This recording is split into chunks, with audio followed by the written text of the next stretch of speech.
Hello, my name is Joey Veltkamp. I'm a queer folk artist from Bremerton, Washington. That's about 17 miles west of Seattle. You get here by a ferry. It's a beautiful hour-long ride. I didn't come to art naturally. I kind of had a weird path. In fact, I was a recreation major, not an art school major. I'm kind of a self-taught artist. But I thought I'd be running resorts in the Florida Keys, listening to Jimmy Buffett, drinking beers. And thank God life had other plans for me and kept me here in Washington State. And instead of moving to Florida, I moved to Seattle. And instead of Jimmy Buffett, I got grunge. A fair trade-off. I lived in Seattle from 1996 till about 6 years ago when my husband and I relocated out here. And so how I became an artist was I was working at a .com back in 1999, and I had a boss who had just found out that you're supposed to get your admin present for the holidays. And so he popped out and got me a gift certificate to the closest store, which in my favor was Seattle Art Supply. And so I went up there on a lunch hour and thought, what am I gonna do with this? Get some picture frames? No, at the counter they had a beginning oil kit, and so I grabbed that and went home that night and made my first painting. And it wasn't a great painting, but it wasn't horrible.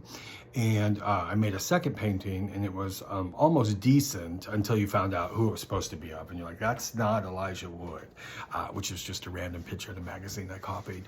And so I'm kind of a homebody anyway, and so I just spent a lot of time at home making paintings. And so I have some friends who at the time are my best friends, and they were art history majors. And so before they pick me up for Friday night happy hours, they'd come in and we'd take a look at that week's paintings. And so they'd be like, this works, this doesn't work, blah, blah, blah. And essentially they were doing mini crits on me.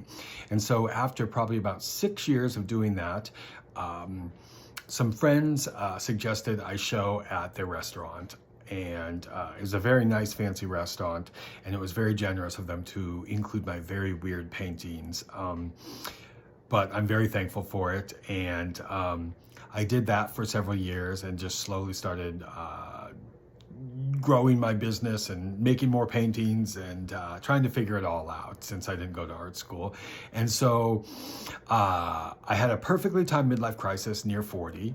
And I started to think, oh my gosh, you're leaving back, like your entire history of what you're leaving behind is a bunch of weird paintings that really aren't even representative of yourself. And so I started really thinking about kind of legacy work and what you would want to leave behind. And I started making quilts spontaneously. I was staying at a house, some friend's house sitting for them. And the houses in the neighborhood were really close together, like really close together. And so every time I was doing dishes, the neighbors would be waving at me, and it was a sweet couple of friends who, single ladies who lived together. That's not a euphemism. And they would always wave at me because they were really friendly with the neighbors who I was staying with. And so after, like a day of this, I don't know why I opened the window. I was just like, hey, do you folks happen to have a sewing machine? I would like to make a quilt. And they were like, yeah, we do. In fact, we've got several. I used to teach quilting. And so they dropped me off their 1941 Singer and gave me a 10-minute lesson on it. And I spent the weekend frustratingly trying to sew. And so I am a big bear with big hands, and the sewing machine was extremely hard to even use. And so I was swearing constantly, and the poor neighbors had to hear me all the time. But I've said, you know what, like by the end of the weekend, I want to know how to sew. And so I stuck with it. And by the end of the weekend, I rudimentarily knew how to sew. And so I just stuck with that for a while. And was able to make big quilts, small pieces, and eventually had a show, and then that led to another show. And I think I had finally found the medium that felt most comfortable for me, because I think about a lot.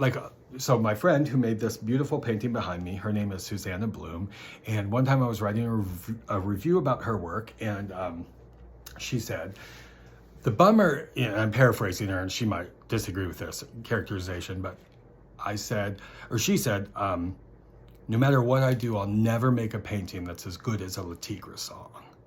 And I thought, well, yeah, I mean, that's apples and oranges. Why would you even make the connection?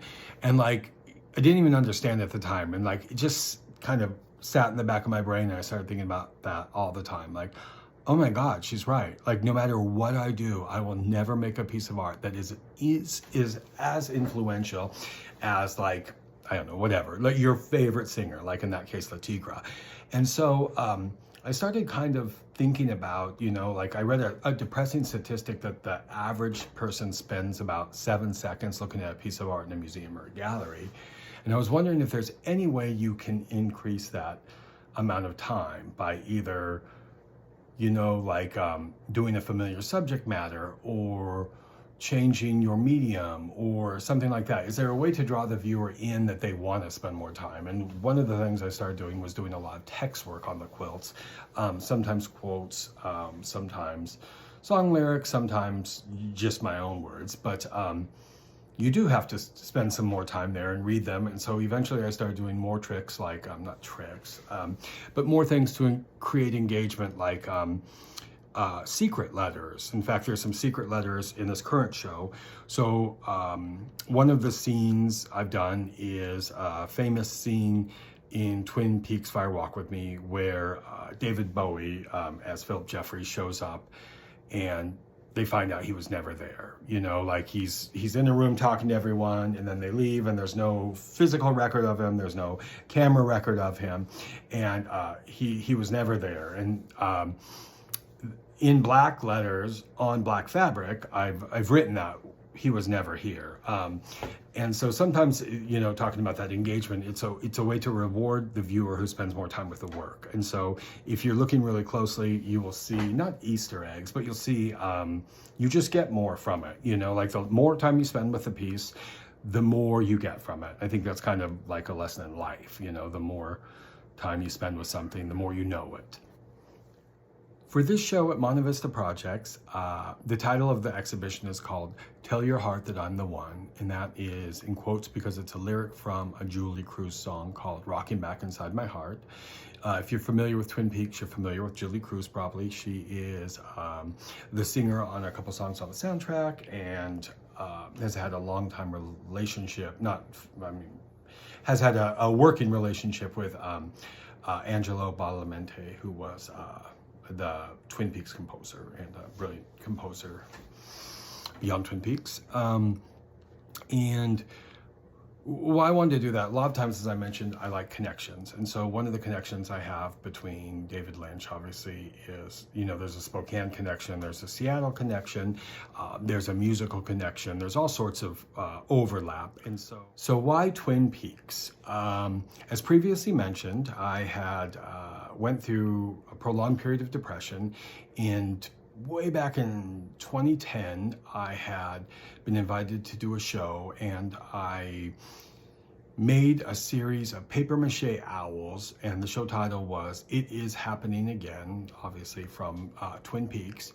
And the 40 papier-mâché owls, it was just, I like to make collections, I like to make groups of things. I think that comes from it's so much friendlier than being by yourself, kind of like surrogates.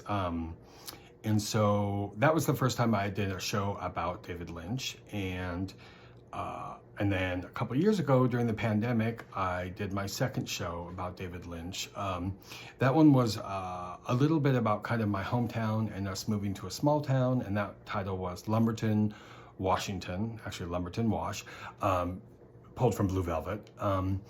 And people ask me, why do you make work about David Lynch? And I think I realized it for this show that it's a cry for help. It's the world is so incomprehensible right now and has been for a while, or at least incomprehensible to me. And I kind of live in a little bubble here with my husband in a small town with 5 pandemic cats. We had no pets ever, and now we have 5 cats. Totally normal amount.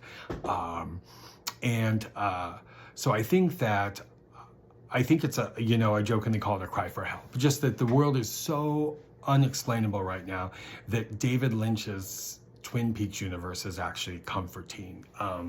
This show deals specifically with Fire Walk with Me, which was largely considered for a long time, his least successful film. And it's always been my favorite film, mostly because Laura Palmer gets some agency in her life. And instead of being wrapped in plastic and the center of a mystery that she didn't want to be part of, she gets to live her life. And we see that last week of her. And I think Laura Palmer and I are about the same age. You know, there's no canon age, it changes. So we either are the same age or just about the same age. And I've always thought of her as a friend. You know, I graduated high school in 1990, and she was supposed to graduate in 89. And I don't know what, you know, I was Laura in high school in some ways. I knew Laura's in high school. I'm sympathetic to the life. And so what was beautiful about this time was I kind of was really, when you get an invitation for your first show in LA, you know, what are you going to make when you're just a little artist up in Seattle? And so I started to think about what's the connection. I'm always trying to look for a connection, and what's a big connection between LA and Seattle or Bremerton would be Twin Peaks. And so that's kind of where I landed on, and then slowly kind of built the show around. One thing that I wanted to do with this exhibition is kind of focus on the parts of Twin Peaks that, you know, it's all a stand-in for grief and trauma and, you know, Garmonbozia, if you're a fan. Normally my work is very happy. You know, I don't want to put a lot of crap into the world or, you know, hateful things or anger or depression. And so I literally make work about kittens and sunshine often. And so this was definitely, you know, these things I'm starting to consider kind of more of an outlier. But they're, you know, like we jokingly say in Seattle, you know, I don't know if it's a joke, like, but like it rains for 9 months of the year, and people hate it who are new there, or who've lived there for a long time too. It can become oppressive, 9 months of gray, but we are big gardeners now, and I love the rain because it means we're going to have a beautiful garden. And I also think that anything in life, you know, there's two sides to every coin. And so the beauty you see was formed often through trauma or pain. And so I think of that all the time. People are like, oh, your work's so happy, it's so pretty. And it's like, yeah, I guess. Yeah, if you know me, it's less happy and less positive, but it tries to be hopeful. It attempts to be hopeful. Why soft paintings, and how did I start to make soft paintings? I had been making, after doing the paintings, I kind of migrated to drawings because it was a little more portable, a little bit more easier, and started doing a spontaneous series of blankets that kind of had collapsed on the floor and looked kind of like, the genesis of this project was basically my sister had visited, was super depressed, I had a really great time with her, and then she left, and one of the blankets that she was using on her bed was a rainbow comforter, and so she had kind of dropped it on the floor in a pile, and it looked like a crumpled rainbow, and I thought it was so beautiful and kind of matched the way I was feeling that I drew that, and that's started a spontaneous series of drawings that I ended up doing about, I don't know, 150 of them. And at a certain point, I migrated away from the drawings into actual blankets and quilts. And so that happened around 40 at a perfectly timed midlife crisis. And after that, I just started making comfortable objects that I call soft paintings. And these, you know, I just think there's nothing more intimate than a quilt or a comforter, you know, like they hold our dreams, they collect our tears, our corporeal evidence of our existence.